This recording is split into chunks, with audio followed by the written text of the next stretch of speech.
मेरे घर के बाहर अभी एक गाड़ी खड़ी है, उसके ऊपर मैंने देखा तो कुछ सब्जियों का दिख रहा है मुझे। टमाटर, बैंगन, पत्ता गोभी। आई डोंट नो ये सब्जी बेचने वाली गाड़ी है या फिर क्या है। हेलो दोस्तों, कैसे हो आप लोग। आपका नए वीडियो में फिर से स्वागत है। आज का व्लॉग स्टार्ट करने से पहले मुझे आपको एक छोटा सा अपडेट देना है। JLPT N5 का सेकंड बैच जल्दी स्टार्ट होने वाला है। और लास्ट व्लॉग में मैंने आपको पूछा था कि अगर आपको एडमिशन लेना है तो आप डिस्क्रिप्शन में दिया गया लिंक का फॉर्म फिल कर सकते हो। जिन लोगों ने ऑलरेडी फॉर्म फिल कर दिया है उनको मैंने ईमेल भेज दिया है नेक्स्ट प्रोसेस एडमिशन लेने के लिए। तो जिन लोगों ने अभी तक फॉर्म फिल नहीं किया है, जिन लोगों को N5 पढ़ना है, तो डिस्क्रिप्शन में मैंने लिंक दे दिया है, तो आप जाके वो फॉर्म फिल कर सकते हो। क्योंकि सीट्स लिमिटेड होने वाली है तो आप जल्दी से फॉर्म फिल करके एडमिशन ले लीजिएगा।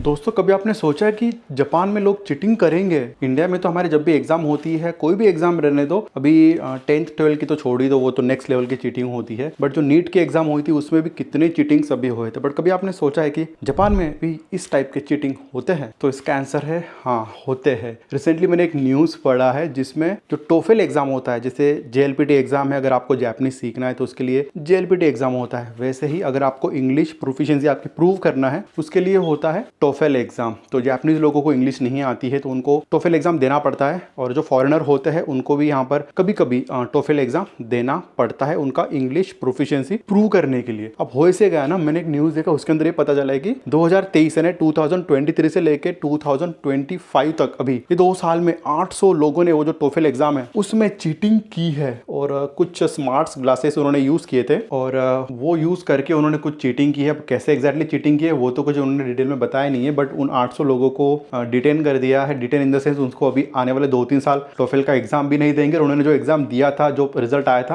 वो भी उन्होंने कैंसिल कर दिया है। तो ऐसे ऐसे लोग जापान में भी हरकतें करते हैं। मुझे ये नहीं पता कि वो 800 लोगों में से जापानीज लोग कितने हैं, और उसमें शायद फॉरेनर लोग भी थे और चाइनीज लोग भी थे उसके अंदर ज्यादातर। तो जापानीज लोगों का रेशियो मुझे पता नहीं कितना है, बट मुझे लगता है कि आई डोंट नो, जापानीज लोग ऐसा नहीं करेंगे। जितना हो सकता है फॉरेनर लोग ही हो सकते हैं, बट आई डोंट नो। अगर मुझे और कुछ पता चलता है कितने जापानीज लोग इसमें थे, मैं बताऊंगा जरूर। बट हाँ, जापान में भी ऐसी चीटिंग होते हैं। वो भैया अभी आए घर में से, बिल्डिंग सामने की बिल्डिंग में गए थे और अभी जा रहे। शायद मुझे लग रहा है कि सब्जी बेचने वाले ही हो सकते हैं। तो मैंने दोस्तों आपको जापान में जो इलेक्शन होते हैं उसके बारे में तो आई थिंक लास्ट ब्लॉग में बताया था कि बोर्ड लगे होते हैं, वहाँ पे फोटो लगा होता है, जो लोग वहाँ पे इलेक्शन में खड़े होते हैं। तो रिसेंटली अभी जापान में इलेक्शन जोरों शोरों से चल रहे हैं और उसके जो नेता लोग हैं वो भी अभी रैली वगैरह निकालते हैं। बट इंडिया में रैली कैसे निकालते हो तो आपको पता है। जापान के रैली के बारे में आपको थोड़ा बताता हूँ। यहाँ पे जब भी रैली निकलती है तो एक गाड़ी होती है, उसके ऊपर बस एक नेता होता है, वो गाड़ी पे जाता है और हल्के से वो एक स्टेशन पे रुक जाता है और आराम से अपना भाषण देता है।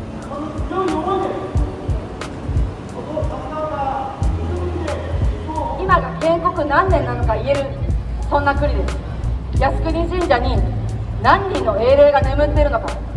और 10-20 लोग वहाँ पे खड़े रहेंगे। जिन लोगों को सुनना है वो दूर से आराम से डिस्टेंस मेंटेन करके खड़े रहेंगे, उनको सुनेंगे, तालियां बजाएंगे, चले जाएंगे। और जो नेता है वो भी चुपचाप से अपना 10-15 मिनट उनको भी टाइम दिया जाता है कि भाई इतना देर आपको वहाँ पे स्टेशन पे भाषण देना है। वो भाषण दे के निकल जाएगा। अगर लोगों को सुनना है वो सुनेंगे, नहीं सुनना है नहीं सुनेंगे। और 2 दिन पहले जब मैं जिम जा रहा था ना, तो जिम के पास में मुझे एक पार्टी ऑफिस दिखा था। यूजुअली मुझे यहाँ पे पार्टी ऑफिस आज तक 9 साल में कभी दिखे नहीं है। सडनली मेरा ध्यान गया और मुझे जापान का पार्टी ऑफिस दिखा कि इतना सिंपल, यानी हमारे इंडिया के जो पार्टी ऑफिस होते हैं भाई साहब बंगलो जैसा होता है, महंगी महंगी गाड़ियाँ होती है वहाँ पे बाहर खड़ी, और जो नेता लोगों के जो भक्त होते हैं वो वहाँ पे होते हैं, भीड़ शाड़ ज़्यादा लगी रहती है। तो यहाँ पर वैसा कुछ नहीं, एक छोटा सा हॉल भी छोड़ो, रूम जैसा था एक छोटा सा, बाहर बस पार्टी का नाम लिखा हुआ था और नेता का 1-2-3 फोटो लगे हुए थे, दैट्स ऑल। यानी दूर से अगर आप देखोगे तो पता भी नहीं चलेगा आपको कि वो किसी का पार्टी ऑफिस है। जब पास में जाओगे, पढ़ोगे, तब जाके पता चलेगा। और एक कमेंट भी आया था, मुझे पूछा है कि मैं जापान में इलेक्शन दे सकता हूँ, वोट कर सकता हूँ या नहीं कर सकता हूँ। तो एज ऑफ नाउ मैं यहाँ पर वोट नहीं कर सकता क्योंकि मेरा जो वीज़ा है उस वीज़ा पे मैं वोट नहीं कर सकता। हाँ, अगर मैं यहाँ का रेसिडेंट हूँ then only I can vote. तो हाँ, इस बार जो इलेक्शन यहाँ पर होने वाले हैं तो हम तो यहाँ पर वोट नहीं कर सकते।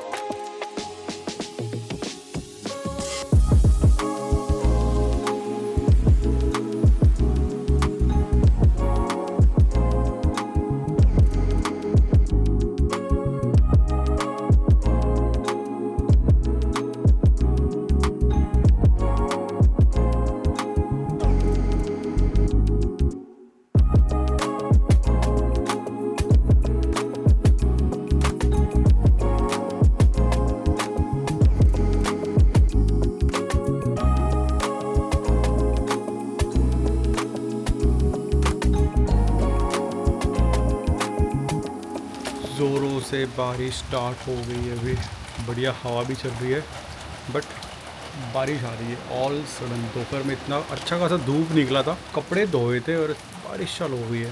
और अभी जापान में ना बहुत सारे टाइफून भी आने वाले हैं। अगर आपने न्यूज़ वगैरह देखा होगा तो इस वीक में, पिछले वीक तो काफ़ी सारे आके गए टाइफून, बट इस वीक में भी काफ़ी सारे टाइफून आने वाले, इसलिए बहुत दिन भर हवा धूल चालू रहती है यहाँ पर। और मेरा जो घर टॉप फ्लोर पे है ना, तो उसके चलते ऐसा होता है ना कि दोनों साइड में खिड़की है, ये साइड में भी खिड़की है, इधर भी बड़ा क्या बोलते हैं, खिड़की नहीं है ऐसे, पूरा दरवाज़ा ही है जो दोनों साइड से खुला रहता है। और ये साइड में भी विंडो है, तो तीनों तरफ से हवा आती है ना, तो ऐसा लगता है कि भाई घर उड़ के ना चला जाए, इतने ज़ोरों से यहाँ पे वो हवा धुन आते रहती है कभी कभी। बारिश और टाइफून से मुझे अभी जस्ट याद आया कि 10 तारीख को टोक्यो में बहुत ज़ोरों से टाइफून आया था, बहुत ज़ोरों से बारिश आई थी। और एक हाईवे था, हाईवे नहीं एक्चुअली रोड ही था एक कॉलोनी में, वो रोड फट गया, पाइपलाइन था अंदर, वो फट गया और वहाँ से गाड़ी वाला भी जा रहा था, थैंक गॉड से कुछ हुआ नहीं। बट दोस्तों 10 तारीख को वो रात में किस्सा हुआ और 11 तारीख को सुबह वो रोड एकदम पहले जैसा था पूरा वैसे उसको बना दिया, रातों रात उस रोड को ठीक कर दिया। तो जापान की यही खासियत है। ऑफकोर्स जापान में भी ड्रॉबैक्स है, कुछ ना कुछ यहाँ पर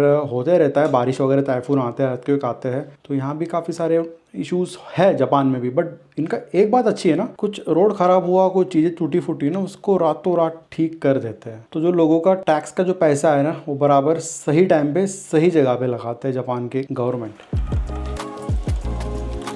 वाह, बारिश तो अभी तक रुकी ही नहीं है, बहुत ही बढ़िया मौसम हो गया है। मेरा मीटिंग था अभी एक, वो जस्ट खत्म हुआ है और मेरा बहुत ही चाय पीने का मन कर रहा है। एक्चुअली मुझे कॉफ़ी पीना था, बट बारिश चल रही इतनी बढ़िया, तो मैं सोच रहा हूँ कि चलो चाय बनाते हैं। दूध तो पड़ा है वैसे मेरे पास, तो चलो बनाते हैं हमारी अदरक वाली चाय।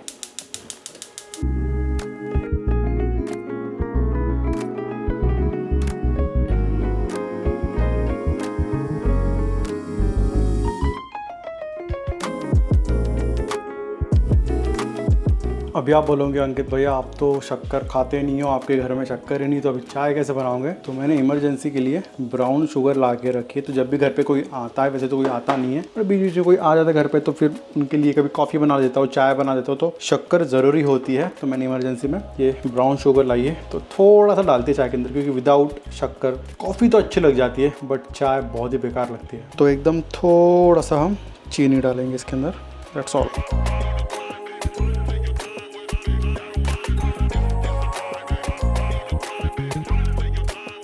तो हो गया दोस्तों हमारा चाय रेडी, बारिश में अच्छी बनी है, चीनी कम है थोड़ी, बट अच्छा लग रहा है। अदरवे हमारे पास में पार्ले जी का भी स्टॉक है। चाय के साथ में आई लाइक पार्ले जी, बचपन से ही मैं खाता हूँ, तो एटलीस्ट 1 या 2 पार्ले जी बिस्किट मैं खा लेता हूँ चाय के साथ में। इंडिया से लाया था एक्चुअली में, यहाँ पे मिलता है इंडियन स्टोर में, अगर आप जाओगे तो मिल जाता है। जब इंडिया गया था मैं, तो 2-4 पैकेट ला लीजिए वहाँ से, बस पकौड़े मिल जाते तो मज़ा आ जाता है।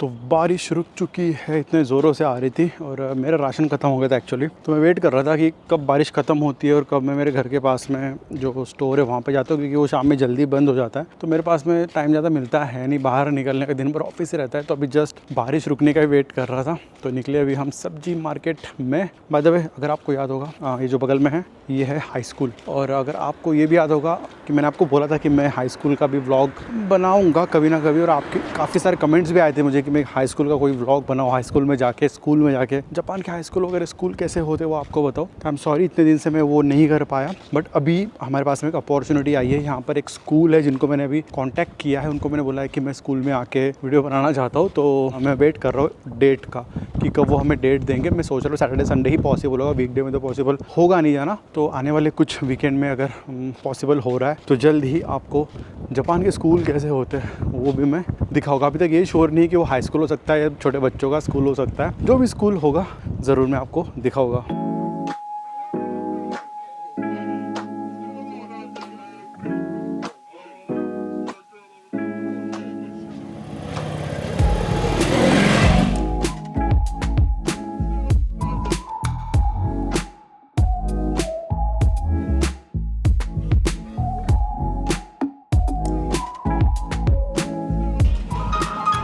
でシートをお受け取りください。 तो ले लिया दोस्तों राशन हमारा। और वैसे मैं सोच रहा था अभी 18 तारीख को डेमन स्लेयर मूवी देखने के लिए जाने के लिए। लास्ट टाइम मैंने आपको पूछा था जब हम मूवी देखने के लिए गए थे, तो आप लोगों के काफ़ी सारे कमेंट्स आए थे कि मैं डेमन स्लेयर मूवी देखने के लिए जाऊँ। काफ़ी लोगों ने ये भी कमेंट किया था कि मूवी जाने से पहले आप जो एनिमे हैं वो पूरे देख लो ताकि मूवी समझ में आए। तो मैंने एक्चुअली 1-2 एपिसोड स्टार्टिंग में देखे थे, पर उसके बाद मुझे टाइम मिला नहीं, या फिर शायद पता नहीं मैं भूल गया देखने का। तो सोच रहा हूँ मैं फिर से देखना स्टार्ट कर दूं। बट जो मैंने सोचा था कि टिकट बाय करना है मूवी का, एक कमेंट ये भी आया है कि जापान में डेमन स्लेयर मूवी रिलीज़ हुई, वो हाउसफुल चल रही है क्या। तो रिलीज़ तो हो गई 18 तारीख को, और 10 मिनट में सारे जो टिकट्स थे फर्स्ट डे फर्स्ट शो के टिकट्स सारे सोल्ड आउट हो गए ओनली विदिन 10 मिनट्स। यानी इतना क्रेज़ है जापान में डेमन स्लेयर का। मैं सोचा था कि पहला शो ही देखने के लिए जाऊँगा, बट अनफॉर्चुनेटली वो 10 मिनट के विंडो में हम वो टिकट बुक नहीं कर पाए। तो देखता हूँ वो भी नेक्स्ट टिकट हमें कब मिलता है। जब भी मिलेगा ज़रूर हम वो मूवी देखने के लिए जाएंगे। एक कमेंट ये भी आया था कि जापान में अगर आंधी तूफान आ रहा है तो घर में लाइट जाती है क्या। ये बहुत ही इंटरेस्टिंग सा क्वेश्चन है। आई डोंट नो कि मैंने आपको कभी इसके बारे में बताया है नहीं बताया, बट जापान में एटलीस्ट टोक्यो में, बाकी प्रीफेक्चर का तो आई डोंट नो, बट अगर टोक्यो में आंधी तूफान कुछ भी आने दो लाइट कभी नहीं जाती है। पिछले 9 साल में एक बार भी दोस्तों, एक बार छोड़ो, 1 सेकंड के लिए भी मेरे साथ में कभी ऐसा हुआ नहीं कि आंधी तूफान आया है और घर की लाइट चली गई है। नेवर। तो जो पता नहीं वो क्या सिस्टम बना के रखा है यहाँ के गवर्नमेंट ने या फिर यहाँ की इलेक्ट्रिसिटी ने, कभी भी यहाँ पे लाइट वगैरह तो जाती नहीं। बट ऑफ कोर्स जो दूसरे प्रीफेक्चर है यहाँ पर, वहाँ पर में भी शायद कुछ दिक्कतें आती है तो लाइट वगैरह चले जाती है। छोटे छोटे गांव होते हैं वहाँ पर उतना मेंटेनेंस होता नहीं होगा या फिर सिस्टम वैसा नहीं होगा। बट टोक्यो में भी शायद ओसाका का भी मुझे I don't know, but Tokyo में आज तक कभी मेरे साथ में ऐसा हुआ नहीं है कि लाइन गई हो और मुझे वो दिक्कत झेलनी पड़ी हो। ऑफिस का काम खत्म हो गया है, खाना शाना भी खा लिया और जल्दी से आज का जो व्लॉग था, आज का नहीं जो कल शूट किया था, वो जल्दी से मैंने अभी अपलोड भी कर दिया है। तो जल्दी से जाके आप वीडियो को देख लेना, लाइक शेयर कमेंट भी पिछले वाले वीडियो पे ज़रूर कर देना। तो चलिए अभी रैप अप करते हैं काम को और निकलते हैं जिम के लिए। तो हो गया दोस्तों आज का वर्कआउट ख़त्म। एक्चुअली मैंने जिम में आज कुछ शूट नहीं किया क्योंकि जब वर्कआउट शूट करता हूँ तो टाइम लग जाता है और आज मुझे जिम आने को भी काफ़ी लेट हो गया था। और जब वर्कआउट शूट करता हूँ तो फिर ब्रेक ज़्यादा हो जाता है, एंगल वगैरह, कैमरा इधर रखो उधर रखो। तो मैंने सोचा कि जल्दी से आज वर्कआउट खत्म करते हैं, घर जाके अभी फिर से वीडियो एडिट करना है, इंस्टाग्राम के लिए रील शूट करना है, कल के इंस्टाग्राम के रील के लिए उसको एडिट भी करना है, और भी 2-4 काम है जो कि अभी घर जाके रात में ख़त्म करना है। और बारिश स्टार्ट हो गई है अचानक से। आज लेग वर्कआउट किया था, हवा भी चल रही ज़ोर से।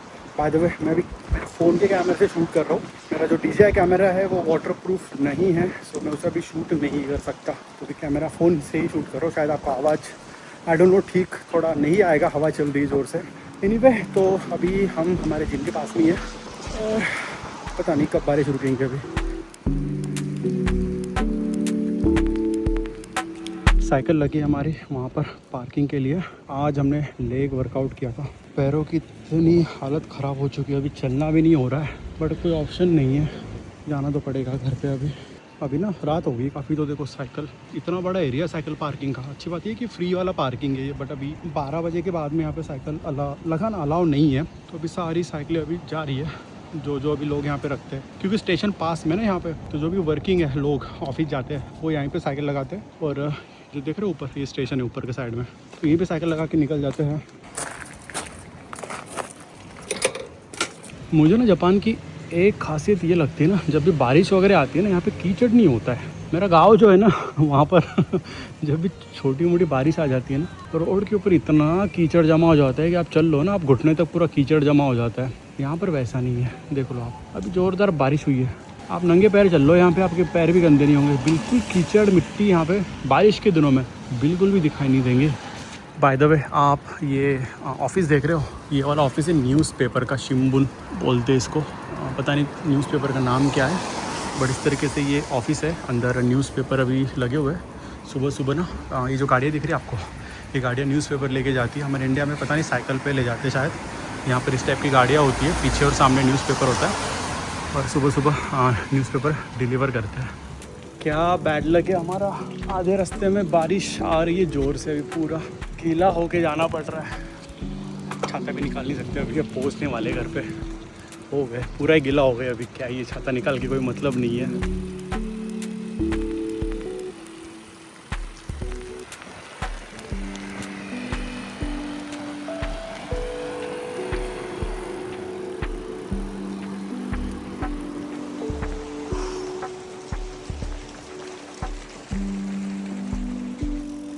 तो फाइनली पहुंच गए हैं घर पे।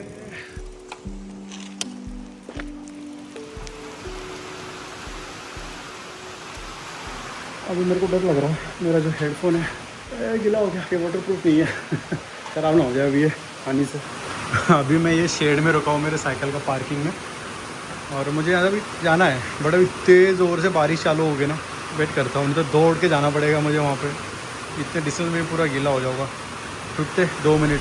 पूरे बाल भी अभी गीले हो चुके हैं, सुखाते हैं थोड़ी देर। खाना तो ऐसे मैं जिम जाने से पहले बना के ही गया था, तो अभी खाते हैं, बट खाने से पहले भी मैं घर पे भी बात कर लेता हूँ। कितना 12 बजने को आ गया है, तो मॉम डैड से बात कर लेता हूँ और फिर खाना खा के सोते हैं। और आज का व्लॉग मैं यहीं पे ख़त्म करता हूँ। अगर व्लॉग अच्छा लगा होगा तो लाइक शेयर कमेंट ज़रूर करिएगा। मिलते हैं आपको अगले व्लॉग में। Till then bye bye, take care.